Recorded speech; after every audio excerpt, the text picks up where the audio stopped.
भगवद गीता अथ त्रयोदशोऽध्यायः। श्री भगवान बोले, हे अर्जुन, यह शरीर क्षेत्र इस नाम से कहा जाता है और इसको जो जानता है उसको क्षेत्रज्ञ इस नाम से उनके तत्व को जानने वाले ज्ञानी जन कहते हैं। हे अर्जुन, तू सब क्षेत्रों में क्षेत्रज्ञ अर्थात जीवात्मा भी मुझको ही जान और क्षेत्रज्ञ को अर्थात विकार सहित प्रकृति का और पुरुष का जो तत्व से जानना है वह ज्ञान है, ऐसा मेरा मत है। वह क्षेत्र जो और जैसा है तथा जिन विकारों वाला है और जिस कारण से जो हुआ है तथा वह क्षेत्रज्ञ भी जो और जिस प्रभाव वाला है, वह सब संक्षेप में मुझसे सुन। यह क्षेत्र और क्षेत्रज्ञ का तत्व ऋषियों द्वारा बहुत प्रकार से कहा गया है और विविध वेद मंत्रों द्वारा भी विभाग पूर्वक कहा गया है तथा भली भांति निश्चय किए हुए युक्ति युक्त ब्रह्म सूत्र के पदों द्वारा भी कहा गया है। 5 महाभूत, अहंकार, बुद्धि और मूल प्रकृति भी तथा 10 इंद्रियां, 1 मन और 5 इंद्रियों के विषय अर्थात शब्द, स्पर्श, रूप, रस और गंध तथा इच्छा, द्वेष, सुख, दुख, स्थूल देह का पिंड चेतना और धृति, इस प्रकार विकारों के सहित यह क्षेत्र संक्षेप में कहा गया है।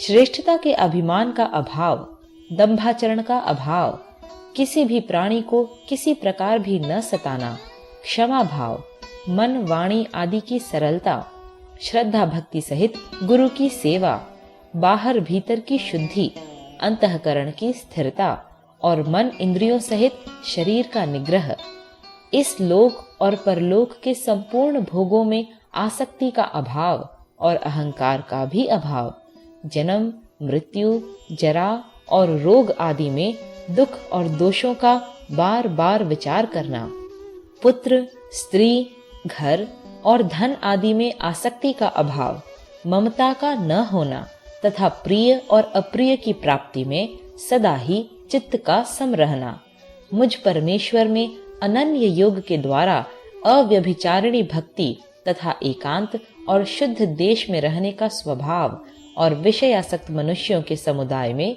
प्रेम का न होना, अध्यात्म ज्ञान में नित्य स्थिति और तत्व ज्ञान के अर्थ रूप परमात्मा को ही देखना, यह सब ज्ञान है और जो इससे विपरीत है वह अज्ञान है, ऐसा कहा है।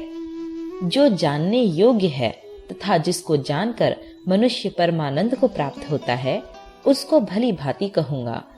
वह अनादि वाला परब्रह्म न सत ही कहा जाता है न असत ही। वह सब ओर हाथ पैर वाला, सब ओर नेत्र, सिर और मुख वाला तथा सब ओर कान वाला है, क्योंकि वह संपूर्ण इंद्रियों के विषयों को जानने वाला है, परंतु वास्तव में सब इंद्रियों से रहित है तथा आसक्ति रहित होने पर भी सबका धारण पोषण करने वाला और निर्गुण होने पर भी गुणों को भोगने वाला है। वह चराचर सब भूतों के बाहर भीतर परिपूर्ण है और चर अचर भी वही है और वह सूक्ष्म होने से अविज्ञेय है तथा अति समीप में और दूर में भी स्थित वही है। वह परमात्मा विभाग रहित एक रूप से आकाश के सदृश परिपूर्ण होने पर भी चराचर संपूर्ण भूतों में विभक्त सा स्थित प्रतीत होता है तथा वह जानने योग्य परमात्मा विष्णु रूप से भूतों को धारण पोषण करने वाला और रुद्र रूप से संहार करने वाला तथा ब्रह्मा रूप से सबको उत्पन्न करने वाला है। वह परब्रह्म ज्योतियों का भी ज्योति एवं माया से अत्यंत परे कहा जाता है।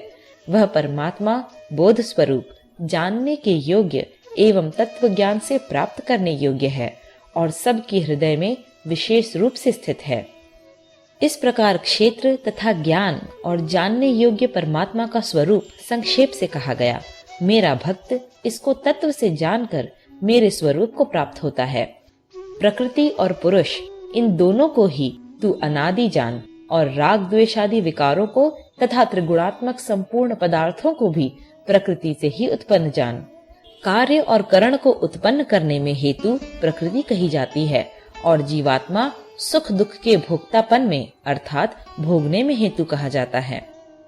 प्रकृति में स्थित ही पुरुष प्रकृति से उत्पन्न त्रिगुणात्मक पदार्थों को भोगता है और इन गुणों का संग ही इस जीवात्मा के अच्छी बुरी योनियों में जन्म लेने का कारण है। इस देह में स्थित यह आत्मा वास्तव में परमात्मा ही है। वह साक्षी होने से उपद्रष्टा और यथार्थ सम्मति देने वाला होने से अनुमंता, सबका धारण पोषण करने वाला होने से भर्ता, जीव रूप से भोक्ता, ब्रह्मा आदि का भी स्वामी होने से महेश्वर और शुद्ध सच्चिदानंद घन होने से परमात्मा ऐसा कहा गया है। इस प्रकार पुरुष को और गुणों के सहित प्रकृति को जो मनुष्य तत्व से जानता है, वह सब प्रकार से कर्तव्य कर्म करता हुआ भी फिर नहीं जन्मता। उस परमात्मा को कितने ही मनुष्य तो शुद्ध हुई सूक्ष्म बुद्धि से ध्यान के द्वारा हृदय में देखते हैं, अन्य कितने ही ज्ञान योग के द्वारा और दूसरे कितने ही कर्म योग के द्वारा देखते हैं अर्थात प्राप्त करते हैं।